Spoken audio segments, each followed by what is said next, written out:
Next topic in solution chapter is osmotic pressure. We are doing the colligative properties. We have covered up the three colligative properties, that is relative loading in vapor pressure, elevation in boiling point, depression in freezing point. So today we are doing what is osmotic pressure.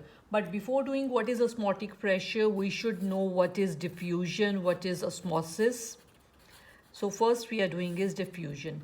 Diffusion means uniform mixing of particles. When in solution the particles, they will mix up uniformly. Mixing of particles of solution, and we cannot see any distinct layers because the particles, they have mixed up completely uniformly into each other. Then this process is known as diffusion. Now what is osmosis? In osmosis, we have a semi-permeable membrane. It is a semi-permeable membrane. Membrane means it is permeable only to some of the particles.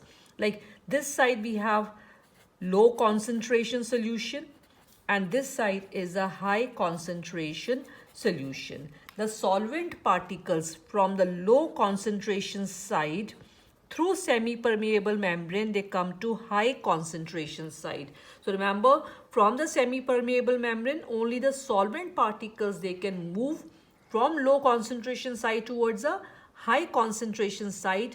Then this process is known as osmosis. Like to understand osmosis, we have a container. In container in the center is a semi-permeable membrane. And we have a solvent this side, just a solvent,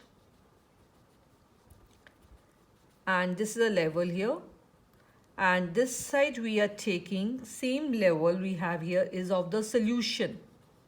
That means in this we have added a solute also.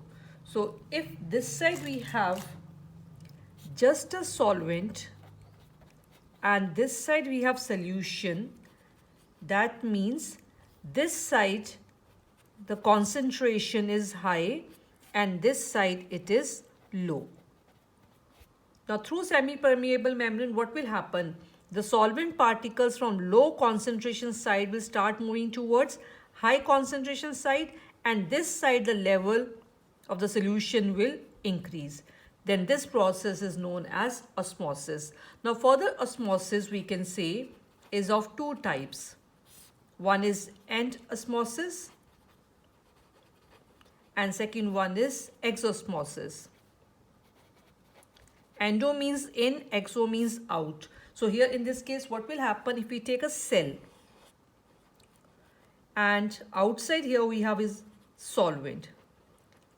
So this side we have low concentration, this side we have high concentration, and this side we have cell and outside we have high concentration solution. This side is the low concentration, while here it is inside the cell is high concentration, outside it is the low concentration. So in this case, from low concentration, the solvent will enter inside the cell, while in this case from the cell, because low concentration is inside, from cell the solvent will start coming outside towards the high concentration side.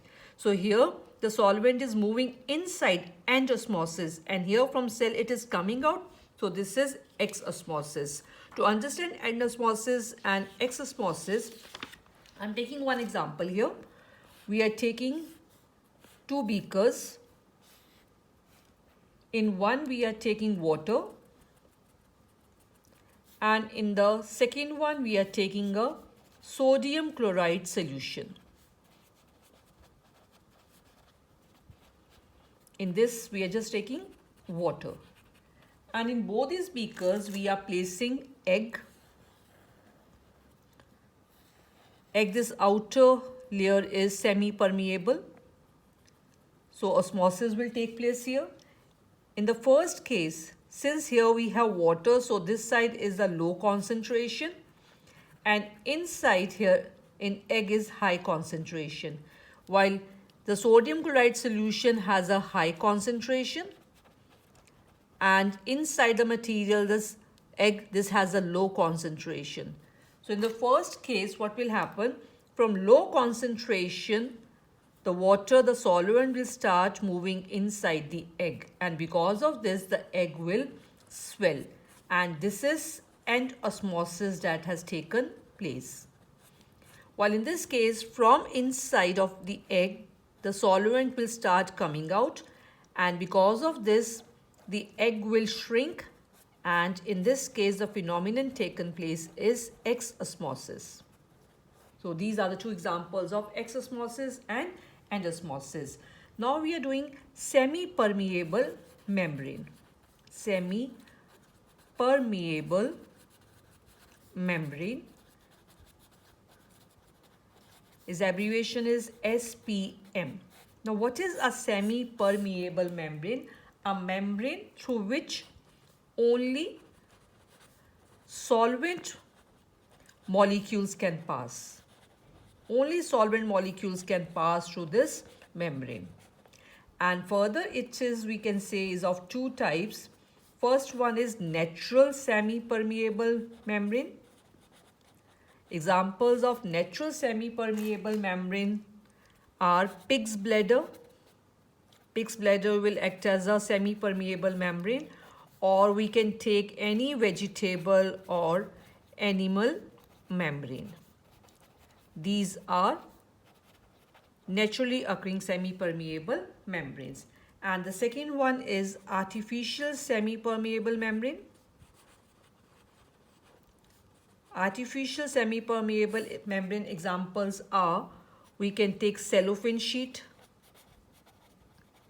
parchment paper, or a freshly precipitated substances. They can also act as semi-permeable membrane, like we can take freshly precipitated copper ferrocyanide. So this is an artificial semi-permeable membrane. So now we know what is diffusion, what is osmosis, types of osmosis, and in osmosis we are using a semi-permeable membrane. Now moving on to osmotic pressure. What is osmotic pressure? In osmosis we have done, in this container there is a semi-permeable membrane in the center. One side we have taken a solvent and other side we have taken a solution. This is just a solvent, that means here is low concentration. This side is solution. So this side is high concentration. Normally in osmosis what happens is, from low concentration solvent will move towards this side and level of the solution will start rising up here. But now onto this side, high concentration side, we are applying a pressure using a piston on this. We apply a pressure on this. When we are putting the pressure here, these solvent particles will be pushed to go back to this side. So minimum pressure that we apply on the high concentration side to stop osmosis process, that is called osmotic pressure. Remember, osmotic pressure is the minimum pressure applied. To which side we apply this thing? On high concentration side. And because of this, what will happen? Osmosis will stop. So that much pressure which can stop osmosis on high concentration side we apply, and that is known as osmotic pressure. Osmotic pressure is denoted by a symbol pi. Next is reverse osmosis. Reverse osmosis is used in the ROs that we use in our kitchens to purify the water. RO is its abbreviation. What is reverse osmosis? Now this side we apply a minimum pressure that is stopping this osmosis process. But when we apply a pressure more than osmotic pressure, when pressure is more than osmotic pressure is applied on high concentration side. So this was pushing the solvent particles back to this side and osmosis stops. But more than that pressure if we apply it, then from this side the solvent will start moving towards this side. That means osmosis will reverse here. on high concentration side. Now then solvent particles now will start moving from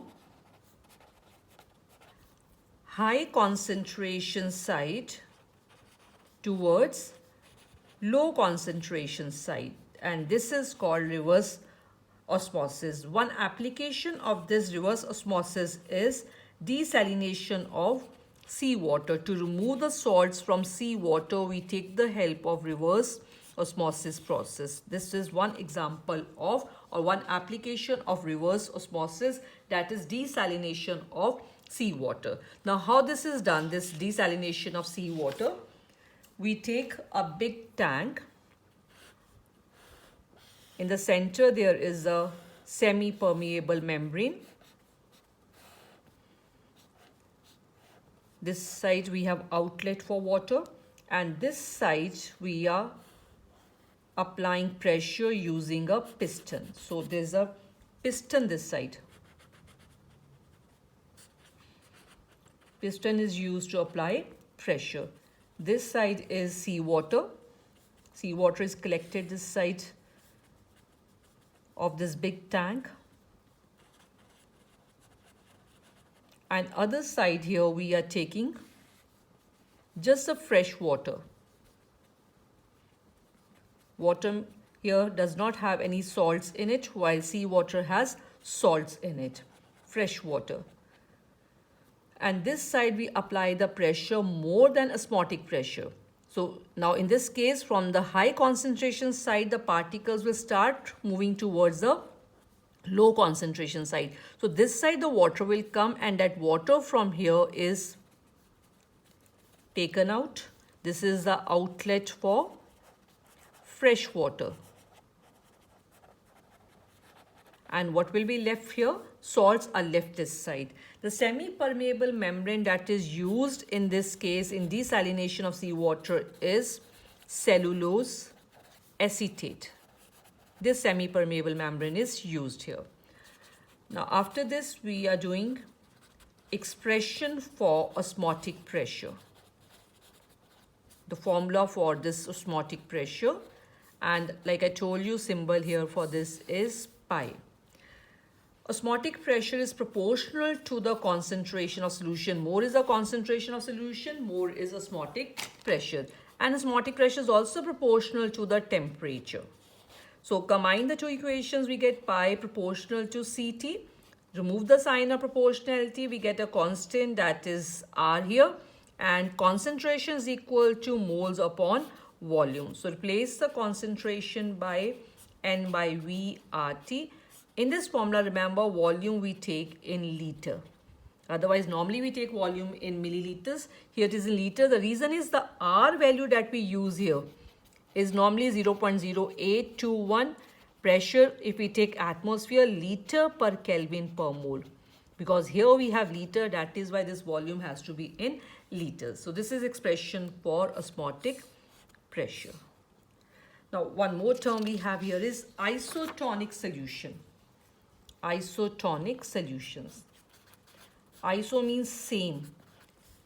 Same solutions. In which way the solutions are same? Their osmotic pressures are same. So if osmotic pressure are same at same temperature, then these solutions are known as isotonic. Example of isotonic solution is if we prepare 0.9% NaCl solution. This solution is isotonic with RBCs. With red blood corpuscles, this solution is isotonic. But now if we have a concentration less than 0.9%, hypotonic solution. Hypertonic solution means if the concentration is less than 0.9%, that solution is hypotonic with RBCs.